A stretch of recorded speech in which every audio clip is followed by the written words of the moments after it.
আলস্য আপনার আরো একটা অত্যন্ত বড় শত্রু, যা আপনার মনের মধ্যে বসবাস করে আর ধীরে ধীরে আপনার কার্য শরীরের একটা অংশ হয়ে ওঠে। সব কাজে দেরি করিয়ে দেয়, সবকিছু নষ্ট করে দিতে পারে এই আলস্য। এই কাজ আজকে হলো না, কোনো ব্যাপার নয়, কালকে করে নেব। প্রকৃতি আমাদের এটা শেখায় না। ভেবে দেখুন, যদি সূর্য এটা ভাবে যে কাল উদিত হব না, কিছুদিন পরে উদয় হব, তাহলে কি হবে? সমগ্র পৃথিবীর বিনাশ হয়ে যাবে, ঠিক কিনা? দেখুন, এই আলস্য নিয়ে খুব সুন্দর একটা কথা আছে, আলস্যস্য কুত বিদ্যা। অর্থাৎ যিনি অলস হয়ে বসে থাকেন তিনি বিদ্যা লাভ করেন না, জ্ঞান লাভ করেন না, আর জ্ঞান না থাকলে তিনি ধন অর্জন করতে পারেন না। তার জীবনে সুখ স্বাচ্ছন্দ্যের অভাব থাকে, বন্ধুর অভাব থাকে। যেখানে সুখ স্বাচ্ছন্দ্য নেই, মিত্র নেই, আপনজন নেই, জ্ঞান নেই, সেখানে আনন্দ কিভাবে বাস করতে পারে? সেই জন্য কথায় আছে, যিনি কর্ম করেন তিনি এই সংসারে যে কোনো সুখ স্বাচ্ছন্দ্য ভোগ করতে পারেন। তাই কর্ম করুন, সময়কে সম্মান করুন, আর এই আলস্যের উপর বিজয় লাভ করুন। আর আমার সাথে ভালোবেসে বলুন, রাধা রাধা। জীবনে যদি আপনি বন্ধু লাভ করতে চান, তাহলে আপনাকে অনেকগুলো কাজ করতে হবে। প্রথমে একজন যোগ্য পাত্র সন্ধান করতে হবে, তারপর তার সাথে সময় কাটাতে হবে, সুখ দুঃখে তার সাথে থাকতে হবে, তবে গিয়ে সে বন্ধু হবে।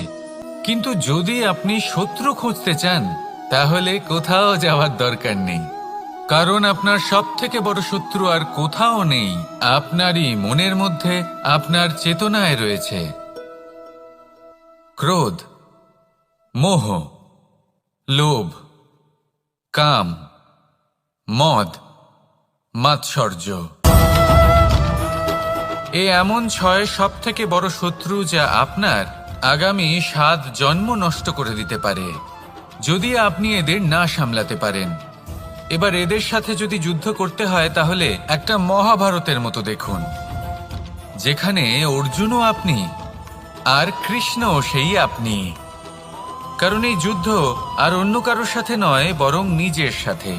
এগুলো অন্তর মনের যুদ্ধ, আর এটা জয় করা যেতে পারে নিয়ন্ত্রণ এবং অনবরত চেষ্টার দ্বারা। তাই এটাই করুন, এই 6 শত্রুকে পরাজিত করুন এবং আমার সাথে ভালোবেসে বলুন, রাধা রাধা।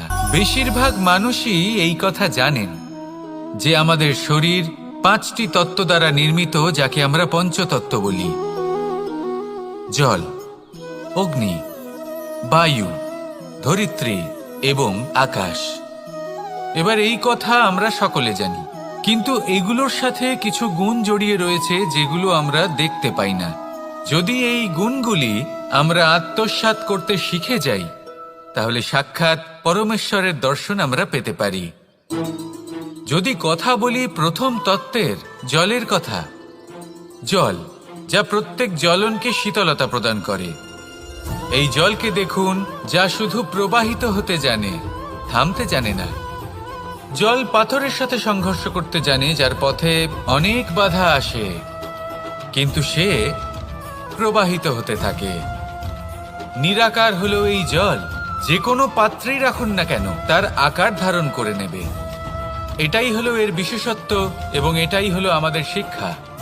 কিভাবে প্রবাহমান থাকতে হবে, কিভাবে আমাদের থামলে চলবে না, তাতে আমাদের পথের মধ্যে যতই যেরকমই সমস্যা আসুক না কেন, আমাদের এই জলের মতোই নিরাকার হয়ে যে কোনো পরিস্থিতিতেই প্রবাহমান থাকতে হবে।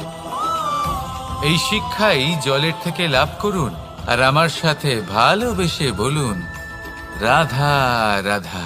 পঞ্চতত্ত্বের মধ্যে দ্বিতীয় তত্ত্ব হল ধরণী, ভূমি, যাকে আমরা ধরণী মাতা বলি। এই ধরণী ধৈর্য ধারণ করে, আর এর ওপরেই আমাদের সমগ্র সংসার নির্ভরশীল। কারণ এই ভূমি সহ্য ক্ষমতা রাখে, এর সহ্য ক্ষমতা হলো অপরিসীম।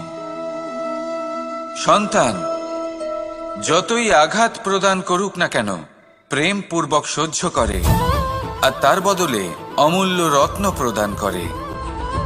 সন্তান যদি হাল চালায় তাহলে তার বদলে তাকে অন্ন প্রদান করে। এটাই হলো ধরনী। এবার এর থেকে আমরা কি শিক্ষা পেতে পারি? এটাই যে কারোর জন্য কিছু করা বা কাউকে কিছু দেওয়া মনে কোনো কামনা ছাড়াই। আর এই কথাটা বুঝে যান, যদি কারোর জন্য কামনা না রেখে বা কোনো পাওয়ার আশা না রেখে কারোর জন্য কিছু করেন বা কারোকে কিছু দেন, যদি এটা আপনি শিখতে পারেন তবে আপনি ভালোবাসতে শিখে গেছেন। আর সেই জন্যই এই ধরিত্রীকে মাতা বলা হয়। কারণ মাতা শুধু উনি নন যিনি গর্ভে সন্তানকে ধারণ করেন, মাতা তো উনিও যিনি জীবন বাঁচতে শেখান, যিনি জীবন বাঁচার উদাহরণ প্রদান করেন। তাহলে ধরনীর থেকে এই নিঃস্বার্থ ভাব শিখুন, নিঃস্বার্থ ভালোবাসা শিখুন, আর এই ভালোবাসার সাথেই বলুন রাধা রাধা। বায়ু পঞ্চতত্ত্বের মধ্যে তৃতীয় তত্ত্ব। কেউ একে সমীর বলে, আবার কেউ একে পবন বলে। প্রথম কথা হলো এটাই যে এই বায়ু আমাদের জীবন দান করে প্রতিদিন, প্রত্যেক মুহূর্তে। এই বায়ুর কারণেই আমরা নিঃশ্বাস নিতে পারি, জীবিত থাকতে পারি। এই বায়ুই হলো সেই যা সকল মেঘেদের একত্রিত করে একটি স্থানে আর বর্ষা ঘটায়।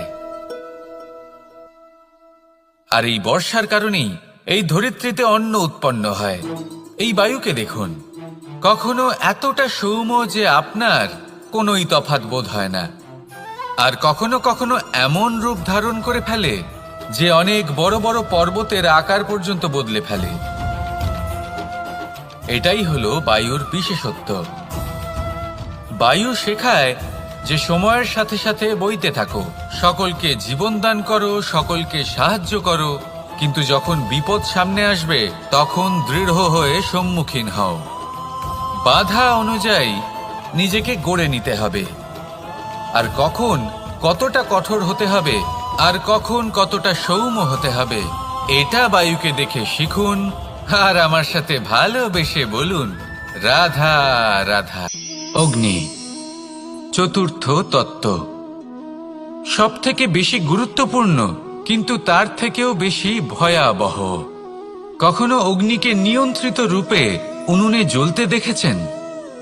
এই অগ্নি আমাদের খাবার বানাতে সাহায্য করে, যা আমাদের শক্তি প্রদান করে। কিন্তু এই অগ্নি যখন বিচলিত হয়ে, অনিয়ন্ত্রিত হয়ে কোনো বনের আগুন হয়ে ওঠে, তখন মহা বিনাশ ঘটে যায়। আপনারই অন্তরের ঊর্জা হলো এই অগ্নি। এটা আপনার শক্তিও, আপনার ক্রোধ। একে ব্যবহার কিভাবে করবেন তা আপনারই হাতে। যদি কোনো ব্যক্তি নিজের অন্তরের এই ঊর্জাকে ব্যবহার করেন শক্তির রূপে, তাহলে সে বিকাশ ঘটাতে পারে, নির্মাণ ঘটাতে পারে। কিন্তু যদি কোনো ব্যক্তি তার অন্তরের ঊর্জাকে বিধ্বংসী অস্ত্র বানিয়ে ফেলেন, তাহলে নিশ্চিত রূপে মহা বিনাশ ঘটতে পারে, যাতে বিনাশ তারও অবশ্যই হবে। অনেক বছর পূর্বে এমনই এক আগুনের দ্বারা এই সুন্দর পৃথিবীর নির্মাণ হয়েছিল, আর অনেক বছর পূর্বে এমন এক আগুনেই সমস্ত জীব এবং সংসার বিলুপ্ত হয়ে গেছিল। এবার আপনি আপনার অন্তরের ঊর্জা দ্বারা বিনাশ ঘটাতে চান নাকি নির্মাণ ঘটাতে চান, সেই সিদ্ধান্ত আপনারই। আসুন আমার সাথে ভালোবেসে বলুন রাধা রাধা। পঞ্চম তত্ত্ব, আকাশ নব ব্যোম। আসলে কোনো ভ্রম নাকি সত্য? ভ্রম তো হতে পারে না, কারণ ভ্রমের মধ্যে কেউ বাঁচতেই পারে না। আর যদি সত্য হয় তাহলে এতটাই বিশাল যে আমাদের চোখের থেকে, আমাদের ইন্দ্রিয়ের থেকে, আমাদের মস্তিষ্কের থেকে, আমাদের চিন্তা ভাবনার থেকেও অনেক ঊর্ধ্বে, যাকে আমরা বুঝতেই পারি না। এটা যতটাই বিশাল আকার ঠিক ততটাই সরল। এই আকাশ যতই অন্ধকারাচ্ছন্ন ততটাই আলোর প্রকাশ প্রদান করে থাকে। দেখতে গেলে এ হলো জীবনের সঞ্চালক, কিন্তু যদি ক্রুদ্ধ হয়ে যায় তাহলে প্রাণ কেড়ে নিতেও দ্বিধা বোধ করে না। এই আকাশ শুধুমাত্র পৃথিবী লোক নয়, বরং এই সমগ্র ব্রহ্মাণ্ডকে, এই সমগ্র সৃষ্টিকে, এর প্রত্যেকটা তারাকে, প্রত্যেকটা গ্রহকে একটা বিশেষ স্থান প্রদান করে। এর নিজের কোনোই অস্তিত্ব নেই, কিন্তু সকলকে অস্তিত্ব প্রদান করে। এটাই হলো এই আকাশের মাহাত্ম্য। এই আকাশই হলো মাহাত্ম্যের প্রতিরূপ, যা আমাদের ভাবনা দ্বারা উৎপন্ন হয়। আপনিও আকাশের মতো এই বোধকে আপন করে নিন। আপনার জীবনও আকাশের মতন মহান এবং বিশাল হয়ে উঠবে।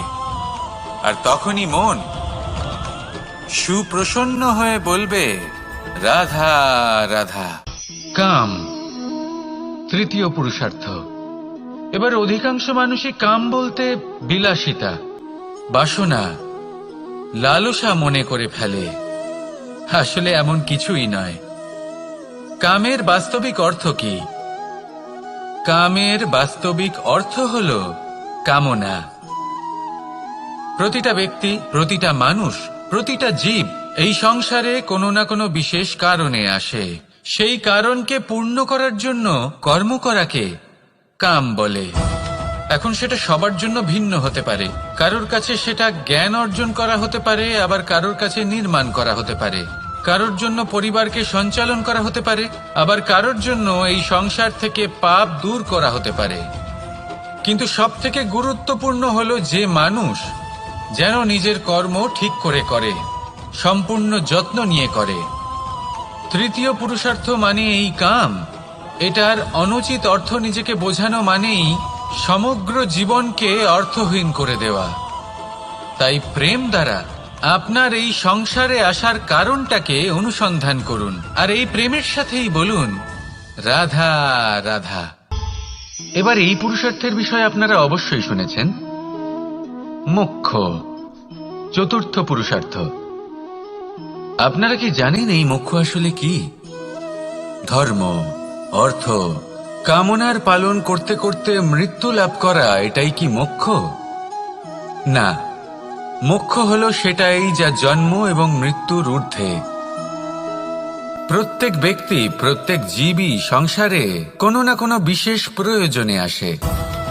ধর্মপথে, সৎপথে অর্থ উপার্জন করা, প্রয়োজনকে পূর্ণ করার চেষ্টা করতে করতে সেই প্রয়োজনকে পূর্ণ করা তাকে মুক্তির পথে নিয়ে যায়, যা হলো মোক্ষ। যদি এই মোক্ষ লাভ না হয় তাহলে মানুষ জন্ম এবং মৃত্যুর এই চক্রে বারবার ফিরে আসবে। তাই নিঃস্বার্থভাবে সদ্ভাব নিয়ে কর্ম করুন, সকলকে ভালোবাসুন, আর আমার সাথে বলুন, রাধা রাধা। মানুষ বড়ই বিচিত্র প্রাণী। অধিক থেকে অধিকতর ধন লাভ করার চেষ্টায় নিজের শরীরকে নষ্ট করে ফেলেন, নিজের শক্তি হারিয়ে ফেলেন, নিজের সামর্থ্য হারিয়ে ফেলেন। আর যে ধন লাভ করেন সেটা কোথায় যায়? সেই শক্তি, সেই সামর্থ্যকে আবার ফিরে পাওয়ার জন্য। আর কিছু মানুষ জীবন এমনভাবে যাপন করেন যেন তা কখনোই শেষ হবে না। কিন্তু শেষ তো সবারই হবে। আর যখনই শেষটা কাছে চলে আসে তখন মানুষ এটা বুঝতে পারেন যে সে জীবনকে উপভোগ করেননি। তার কারণটা কি? লালসা। এই লালসা জন্ম দেয় লোভকে, আর এই লোভ জন্ম দেয় আপনারই বিনাশকে। সেই জন্য আজ আপনার কাছে যা কিছু আছে, যেমনটা আছে, তার সাথে জীবন যাপন করুন, পূর্ণরূপে যাপন করুন। আপনার কাছে যতই ধন, শক্তি, মান থাকুক, তা সবার মধ্যে ভাগ করতে শিখুন। ভাগ করলে ভালোবাসা বাড়ে, আর এই ভালোবাসা দ্বারা জীবন আরো সুখময় হয়ে ওঠে। তাহলে আসুন আর আমার সাথে ভালোবেসে বলুন, রাধা রাধা। মন, জীবনে যখনই কোনো বস্তু বা সুখ স্বাচ্ছন্দ্য অধিক মাত্রায় আপনার কাছে চলে আসে, তখন নিজেকে শ্রেষ্ঠ মনে করার একটা প্রবণতা দেখা যায়, যা হয় আত্মবিশ্বাসে পরিণত হয়, নয়তো অহংকারে। এবার আত্মবিশ্বাস আর অহংকারের মধ্যে অনেক বড় পার্থক্য রয়েছে। আমি এটা করতে পারি, আমি ওটাও করতে পারি। এ হলো আত্মবিশ্বাস।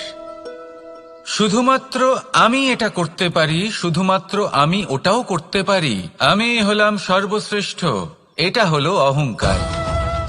এবার এই অহংকার এর ধ্বনি অনেক দূর প্রবাহিত হয়, আর এর প্রহার সর্বপ্রথম আপনাকে বিপর্যস্ত করে। এবার এই অহংকার এর বিপরীত শব্দ হলো বিনয়, অর্থাৎ নিজের ঊর্ধ্বে উঠে অন্যের বিষয়ে ভাবনা চিন্তা করা, সংসারের বিষয়ে ভাবা। এই বিনয়ী হবার চেষ্টা করুন, একের থেকে অনেক হওয়ার চেষ্টা করুন এবং একসাথে থাকার চেষ্টা করুন। নিশ্চিত রূপেই আপনি বিকাশের কারণ হবেন। মত্ততা থেকে নিজেকে দূরে রাখুন, অহংকার থেকে নিজেকে দূরে রাখুন। এই মন প্রসন্ন হয়ে বলবে, রাধা রাধা।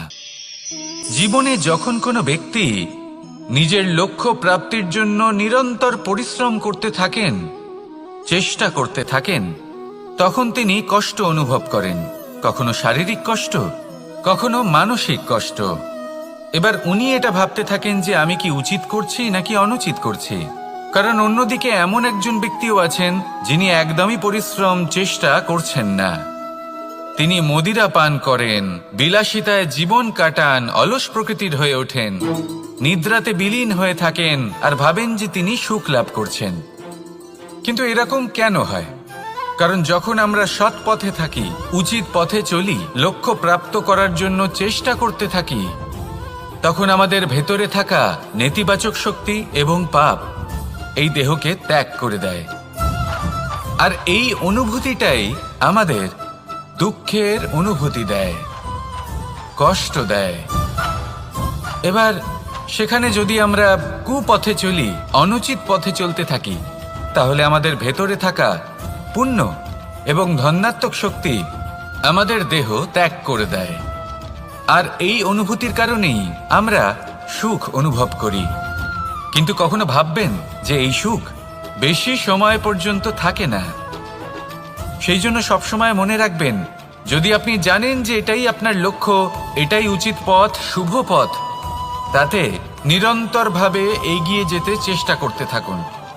এই কষ্ট আপনাকে সুখের পরাকাষ্ঠায় কখন পৌঁছে দেবে তা আপনি জানতেই পারবেন না। আসুন আমার সাথে ভালোবেসে বলুন, রাধা রাধা। ঈর্ষা আমাদেরই মনে বসবাস করা আরো একটা শত্রু। তবে এই শত্রু কখনো কখনো আমাদের জন্য লাভদায়কও হতে পারে, কিন্তু যদি আমরা সতর্ক না থাকি তাহলে সেটা ততটাই ঘাতক হয়ে উঠতে পারে। যদি আপনার কোনো প্রতিদ্বন্দ্বী থেকে থাকে যে এগিয়ে চলেছে, তাকে দেখে আপনার মনে ঈর্ষা উৎপন্ন হয়, আর ঈর্ষাবশত আপনি নিরন্তর চেষ্টা করতে থাকেন, পরিশ্রম করতে থাকেন সামনে এগোনোর জন্য, তাহলে তার দ্বারা আপনার বিকাশই হবে। কিন্তু যদি আপনি নিজের বিরোধীকে শেষ করতে দেওয়ার জন্য অগ্রসর হন, তাকে বিনাশ করার জন্য অগ্রসর হন, তাহলে এই ঈর্ষা প্রথমে আপনার বিনাশ অবশ্যই করবে। একটা কথা আছে, এটা পশু প্রবৃত্তি, আপনি শুধুই নিজের বিকাশের কথা ভাববেন। তিনিই হলেন প্রকৃত মানুষ, যিনি অন্য মানুষের জন্য প্রাণও দিতে পারেন। এই ঈর্ষা যদি আপনাকে বিকাশের পথে নিয়ে যেতে পারে তাহলে খুবই ভালো। যদি আপনাকে অন্য কাউকে বিনাশ করে দেওয়ার পথে অগ্রসর করে, তাহলে তার থেকে দূরে থাকাই ভালো। যেমন ধরুন, আপনার কাছে একটা সূচ আছে, যার দ্বারা আপনি ছেঁড়া কাপড়ও সেলাই করতে পারবেন বা অন্য কারোর পাত্রে ছিদ্রও করে দিতে পারবেন। আপনি কি চাইবেন, নিজের বিকাশ নাকি অন্য কারোর বিনাশ? সিদ্ধান্ত আপনারই। আসুন আর আমার সাথে ভালোবেসে বলুন, রাধা রাধা।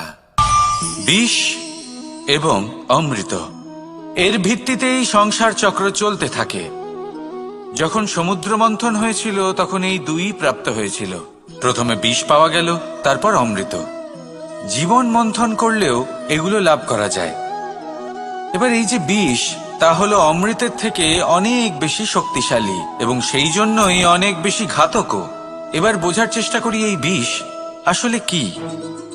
যে কোনো বস্তু বা কোনো ভাব যদি মাত্রার থেকে বেশি পরিমাণে আপনার কাছে থাকে, প্রয়োজনের থেকে বেশি আপনার কাছে থাকে, তাহলে সেটা আপনার কাছে বিষ সমান হতে পারে। তা সে ধন হোক, শক্তি হোক, সম্মান হোক, ইত্যাদি ইত্যাদি। যদি আপনার কাছে এমন কিছু থেকে থাকে যা মাত্রার থেকে বেশি পরিমাণে আপনার কাছে আছে, তাহলে তাকে ভাগ করতে শিখুন। যদি আপনি ভাগ করতে শিখে যান, তাহলে এই বিষই আপনার জন্য অমৃতে পরিণত হবে, আর তাদের কাছেও অমৃত সমান হয়ে উঠবে যাদের এই সাহায্যের প্রয়োজন। তাহলে ভাগ করে নিতে শিখুন আর আমার সাথে ভালোবেসে বলুন, রাধা রাধা। কোনো বাড়িতে, কোনো পরিবারে যখন কারোর জন্ম হয়, তখন তা কত সুখের মুহূর্ত হয়। সেই ছোট্ট সন্তান যখন কিছুটা বড় হয়, সে হাঁটার চেষ্টা করে, আর সেই প্রক্রিয়াতেও খুব বড় একটা শিক্ষা লুকিয়ে রয়েছে, ঠেলে দেওয়া। যখন আপনি হাঁটতে চান, সামনে এগোতে চান, তখন আপনি কি করেন? নিজের পায়ের তলার যে মাটি, তাকে আপনি পেছনে ঠেলে দেন। ব্যাস, এই একই জিনিস তো জীবনেও শিখতে হবে। এবার যদি আপনি জ্ঞানের পথে অগ্রসর হতে চান, তাহলে অজ্ঞানতাকে পেছনে সরিয়ে দিতে হবে।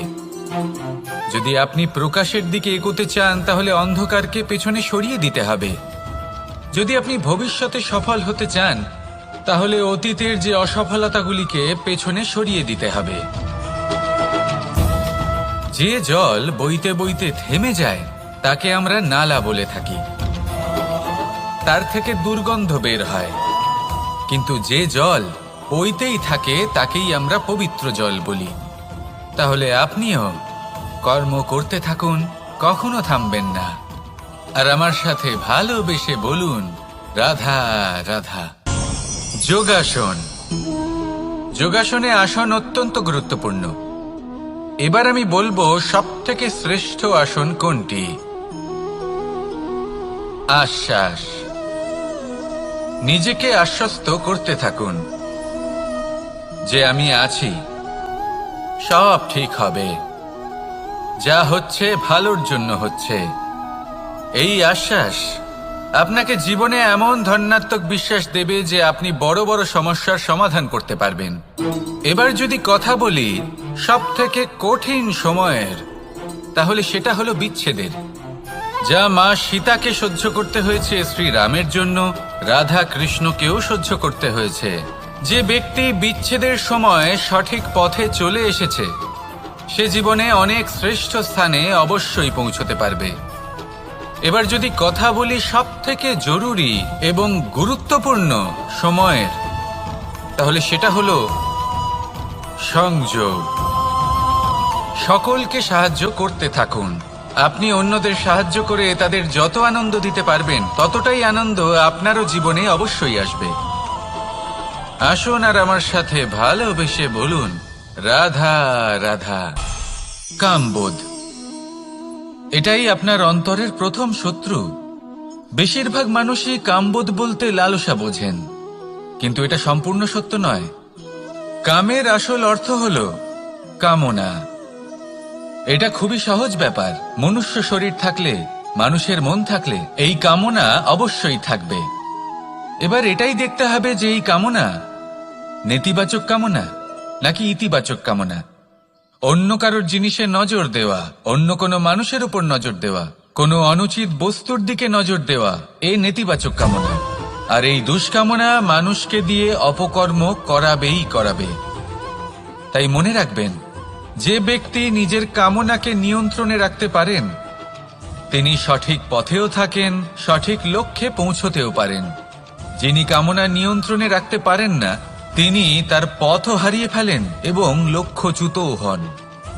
তাই মনে রাখবেন, নিজের কামনাগুলিকে নিয়ন্ত্রণে রাখুন। কাম নামক এই শত্রুর ওপর বিজয় লাভ করুন। আর আমার সাথে ভালোবেসে বলুন, রাধা রাধা। ক্রোধ, আপনার অন্তরের আরও একটা শত্রু। এই ক্রোধ আসলে কি? আপনার মনের এক ভাবনা, যা আপনার মনেই উৎপন্ন হয়। এই মন আত্মার সাথে যুক্ত থাকে। এখন একটা ভাবনা যা আত্মার সাথে যুক্ত থাকে, তাকে অনুচিত কেন বলা হয়, সেটা বোঝার চেষ্টা করুন। ক্রোধ কখনো কখনো জরুরি হয়, বিশেষ রূপে তখন যখন আপনি সঠিক পক্ষে দাঁড়িয়ে রয়েছেন এবং সামনের ব্যক্তি অধর্মের পক্ষে রয়েছেন আর বিনম্রভাবে মানছেন না। যেমন শ্রীরাম ক্রুদ্ধ হয়েছিলেন সাগরের ওপর, ওটা উচিত ছিল, আর তা ততক্ষণই উচিত যতক্ষণ আপনি ক্রোধকে নিয়ন্ত্রণ করছেন। যদি ক্রোধ আপনাকে নিয়ন্ত্রণ করতে শুরু করে তাহলে পরিস্থিতি এমনও হতে পারে, ধরুন একজন ব্যক্তির প্রতি ক্রোধের কারণে আপনি তার ক্ষতি করতে চান। আপনি একটা কয়লা হাতে নিলেন আর সেই কয়লা সামনের ব্যক্তির ক্ষতি করার পূর্বে আপনার হাত জ্বালিয়ে দেবে। ব্যাস, ক্রোধ এটাই করে, সর্বপ্রথম আপনার ক্ষতি করে, আপনার বিবেক হরণ করে নেয়, আপনি আপনার নিয়ন্ত্রণ হারিয়ে ফেলেন আর সবকিছু নষ্ট হয়ে যায়। বেশিরভাগ মানুষ ক্রোধে এমন সিদ্ধান্ত নেন যে সেটা তাদেরই বিনাশের কারণ হয়ে দাঁড়ায়। আর কিছু মানুষ বলেন যে আমাদের জীবনে এত যন্ত্রণা আছে, এত সংকট আছে যে ক্রোধ উৎপন্ন হবেই। আর এরকম সময় এটাই উচিত হবে যে আপনি নিজেকে ক্রোধের থেকে দূরে রাখুন আর তারপর সমস্যার নিবারণ করুন। আর এই নিবারণই আপনার জীবনকে একটা শ্রেষ্ঠ স্তরে পৌঁছে দেবে। তাহলে ক্রোধ থেকে দূরে থাকুন, সুপ্রসন্ন থাকুন আর আমার সাথে ভালোবেসে বলুন, রাধা রাধা। লোভ আপনার অন্তরের আরো একটা শত্রু। দেখতে গেলে এটা একটা শব্দ, একটা সংস্কৃত শব্দ, লব ধাতু থেকে উৎপন্ন হয়েছে। এর অর্থ কিছু লাভ করা। কিছু লাভ করা অনুচিত নয়, আরো কিছু লাভ করাও অনুচিত নয়, কিন্তু সব থেকে বেশি আমিই লাভ করব, আমি আরো চাই, আরো বেশি চাই, আরো বেশি পেতে চাই, এটাই হলো লোভ। আর এই লোভ যখন গ্রাস করে তখন আপনি যা পেতে চান, সে ধনই হোক বা মানই হোক, তা অর্জন করার জন্য মানুষ যে কোনো স্তরে পৌঁছে যেতে পারে। যদি মানুষ ধন অর্জন করতে চান তাহলে তার জন্য তারা অধর্মের পথেও চলতে পারেন। যদি সম্মান অর্জন করতে চান তাহলে অন্য মানুষকে ছোটও করতে পারেন। শেষ পর্যন্ত আপনার এটা মনে হতে পারে যে যদি একটু অল্পই প্রাপ্ত করতাম কিন্তু ভালোবেসে প্রাপ্ত করতাম, এই জীবন আরো অনেক বেশি সুখী হতো। লোভ আপনার জীবনে, আপনার মনে কখন যে প্রবেশ করবে সেটা আপনি জানতেও পারবেন না। তাই এটা চিনতে শিখুন আর তৎক্ষণাৎ জীবন থেকে বাইরে ফেলে দিন। যা কিছু লাভ করতে চান তা ভালোবেসে লাভ করুন আর সেই ভালোবাসার সাথেই বলুন, রাধা রাধা। মোহ আপনার অন্তরের আরো একটা শত্রু। এবার মানুষ প্রেম আর মোহের মধ্যে পার্থক্য বুঝতে পারে না। কিছু মানুষ ভাবে যে মোহর মধ্যে খারাপ কি আছে। যদি কোনো মানুষের তার বাবা মার প্রতি, তার সন্তানের প্রতি মোহ থাকে তবে খারাপ কি আছে? খারাপ আছে, আর সেটা তাদের জন্য খারাপ হতে পারে যাদের প্রতি আপনার এই মোহ আছে। এবার মোহ আর প্রেমের মধ্যে পার্থক্য আপনাকে বোঝাচ্ছি। মোহ শুধুমাত্র পেতে চায়, সেখানে প্রেম শুধুমাত্র দিতে শেখায়। এই দুই পরিস্থিতিতেই আপনার হাত প্রসারিত থাকে। মোহের ক্ষেত্রে কোনো বস্তু বা কোনো ব্যক্তিকে লাভ করার জন্য, আর প্রেমে শুধুই প্রদান করার জন্য। মোহর বশে আপনার পায়ে বাঁধন পড়ে যেতে পারে। যদি মাতা পিতার তার সন্তানের প্রতি মোহ থাকে তাহলে তারা তাদের সন্তানকে কখনো দুঃখে, চিন্তায়, যন্ত্রণায় দেখতেই পারবে না। সেই জন্য তারা সন্তানকে বেঁধে রাখতে চান একটা সুরক্ষিত ক্ষেত্রে, যেখান থেকে না তারা সংসারকে দেখতে পায়, না পরখ করতে পারে, না কিছু শিখতে পারে, না বিকট পরিস্থিতির সম্মুখীন হতে পারে। ঠিক যে কারণে তারা দুর্বল হয়ে পড়ে, অজ্ঞানী হয়ে ওঠে। তাদের বিকাশ সেখানেই স্তব্ধ হয়ে যায়, আর সেখানে প্রেম শুধুমাত্র বিকাশের পথে নিয়ে যায়। মা বাবা যদি সন্তানকে ভালোবাসেন তাহলে তাকে ছেড়ে দেন যে যাও সংসারকে দেখো, পরখ করো আর শেখো। কিভাবে এর সাথে লড়াই করতে হবে সেটা নিজে শেখো। নিজের শক্তি নিজেই বাড়িয়ে তোলো, নিজের পথ চয়ন করো। সেই জন্য এই মোহর শিকল ভেঙে ফেলুন আর প্রেমকে আপন করে নিন। আর এই প্রেম দ্বারাই বলুন, রাধা রাধা।